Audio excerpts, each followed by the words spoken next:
அவன் என்னத்தை காமிச்சான்? கண்ணியை போ. அங்கே என்ன இருக்கு? அண்ணன் தூக்கிட்டு தானா? என்ன வச்சுக்கா? ஹார்லிக்ஸ் தப்பா? நான் அவனுக்கே கொடுக்க மாட்டேன். இங்கே கடந்து ஆட்டி போட்டு பழசு பழசெல்லாம் இல்லை, நீ சாப்பிட்டுட்டு கட்டி பண்ணி வச்சுருக்க. அவன் மட்டும் சாப்பிடுதானாம்மா?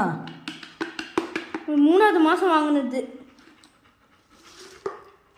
அது கெட்டி ஆகிட்டு. அவளுக்கு மேலே போடாத பிள்ளை மேலே எறும்பு சின்ன துண்டு கொடுத்து கட்டி ஆயிடுச்சு.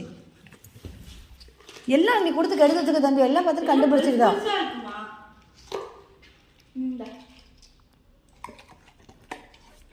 கொலைக்க பாரு அல்லொல்லொல்லொல்லொல்லுன்ட்டு. சில சமயம் அமைதியாக இருக்கா. சாப்பாடை பார்த்தா தான் குலைக்க தவிர சாப்பாடு வேணும்னு குலைக்க தெரிய மாட்டேங்க. அங்கே இருக்குது இங்கே இருக்குது அதுதான் கேட்க தெரியுது. அது எடுத்துக்குள்ளலாம் சரி தெரிய மாட்டேங்க. இப்போ குலைக்க மாட்டா. அது நம்மளுக்கு அவள் வந்து அங்கே சாப்பாடு இருக்குதுன்னு காமிக்கிறா.